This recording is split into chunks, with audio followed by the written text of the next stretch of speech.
पंहिंजे हिननि ॻोठाणनि जे तरफ़ां अॼु हिन तारीख़ी ॻोठ नबी बख़्श में असांजे कराची जे दोस्तनि ऐं जदोजहद जी अलामत साईं ख़ुदानूर शाह अदा इलाही बख़्श बिकत समेत ॿिया बि जेके दोस्त जिन खे आउं नालनि सां नथो सुञाणा उन्हनि खे भलीकार चऊं था त तारीख़ जे हिन मोड़ ते अॼु हिन ॻोठ में हिन ॻोठाणी कचहरी में असां जंहिं मसइले ते वेही सूर सले रहिया आहियूं त तारीख़ जे हिन मोड़ ते अॼु ठटे ज़िले में जेकॾहिं ज़मीनुनि जे मसइले ते नज़र विझबी त बिल्कुलु इहा हिकु वाज़े हक़ीक़त आहे त पाकिस्तान ठहण खां पुठियां हुकुमराननि सिंध गवर्नमेंट जे हुकुमराननि खे इस्तेमालु कंदे कॾहिं बि ठटे जे माण्हुनि खे माण्हू न सम्झो, हमेशह जाग्राफी लिहाज़ खां हिननि क़ीमती ज़मीनुनि खे पंहिंजी नज़र में रखियो। हीउ ज़िलो जेको समुंड जो वसी किनारो रखे थो, हीउ ज़िलो जेको कोस्तान रखे थो, हीउ ज़िलो जेको सिंधु दरिया जो छोड़ रखे थो, हीउ ज़िलो जेको नेशनल हाईवे जहिड़ी वॾी सर्विस खे पंहिंजे सीने मां गुज़ारे थो, हिते जी ज़मीन तमामु क़ीमती ज़मीन आहे, कराची जो गेटवे आहे। आऊं दोस्तनि खे मुख़्तसिर तफ़सील ॾींदो हलंदुसि त जेकॾहिं रिवेन्यू रिकॉर्ड जे हवाले सां असां वाज़े तौर ते ॾिसंदासीं त अॼु ॾींहुं ताईं ठटे जी 80% ज़मीन जी अलाटमेंट थी ई न आहे। असांजे कोस्तान जूं देयूं 6.5 लख एकड़ ज़मीन ते आहिनि, उहे समूरियूं देयूं गैर आबाद आहिनि। उते मक़ामी माण्हुनि खे 1 साल 5 साल 10 साल 30 साल अलाटमेंट खां सवाइ का बि अलाटमेंट कोन्हे। पर ख़ासि तौर ते मोहतरमा बेनज़ीर भुट्टो जी शहादत वारे वाक़े खां पुठियां न फ़क़ति आलमी सरमाएदार पर पंजाब जे सरमाएदार, कराची जे सरमाएदार तमामु शौक़ु रखी करे, वॾी दिलचस्पी वठी करे असांजी हिननि ज़मीनुनि ते कब्ज़ा कया आहिनि। उन्हनि कब्ज़नि में हिते जी रिवेन्यू मुकमल तरह उन्हनि सां सहकारी आहे। हिते जे रेवेन्यू अमलदारनि असांजी क़ीमती ज़मीनुनि जा कूड़ा कागज़ ठाहे, जंहिंमें हिकु तपेदार खां वठी करे कमिश्नर हैदराबाद ताईं मुलविस आहिनि, हुननि खे ज़मीनूं ईअं ॾिनियूं आहिनि जो अंग्रेज़नि जागीरनि तौर बि एतिरियूं ज़मीनूं अलाट न कयूं हुयूं। दोस्तो ऐं साथियो, अॼु सीपेक जे नाले ते असांजो ही जंहिं ख़िते में असीं वेठा आहियूं इहो मुकमल तरीक़े सां सिंध हुकूमत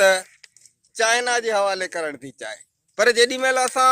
गौर सां ॾिसंदासीं त सीपेक रुगो हिते न पियो हले, पर ठटे जो कोस्तान खां वठी करे केटी बंदर ताईं चाइनीज़ कंपनियूं या ॿियनि मुल्कनि जूं कंपनियूं डेली ब्रोकरनि जी सूरत में उते ज़मीनूं विज़िट करे रहियूं आहिनि ऐं मक़ामी तपेदारनि मुख़्तियारकारनि ऐं डीसी सां मिली करे उते पंहिंजा कागज़ मुक़ररु कराए रहियूं आहिनि ऐं के न के प्रोजेक्ट लॻाए रहियूं आहिनि। अहिड़ी तरीक़े सां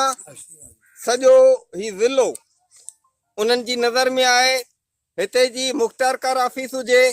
हिते जी एसडीएम ऑफिस हुजे, हिते जी डीसी ऑफिस हुजे, इहे अॼु सरकारी ब्रोकरनि जूं ऑफिसूं आहिनि जिते सिर्फ़ु ऐं सिर्फ़ु धारियुनि माण्हुनि खे ज़मीनुनि जी ख़रीदो फ़रोख़्त जा सौदा था थियनि। तव्हांखे असीं वाज़े कंदा हलूं त बेनज़ीर जी शहादत खे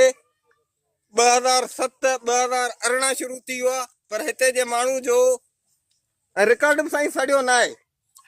रिकॉर्ड लिकायो वियो आहे, जंहिंजा असां 10 चकर जेको सो आला अख़्तियारियुनि खे दाऊं करे चुका आहियूं त असां वटि एसडीएम ऑफिस घारो में का बाहि न लॻी आहे। 3 ॾींहंनि खां पुठियां स्क्रेप गॾु करे हिननि इहा बाहि ॾिनी वई, छाकाणि त हिननि खे नवनि खातनि जे नाले ते पंहिंजी हिकिड़ी सेटिंग करणी हुई।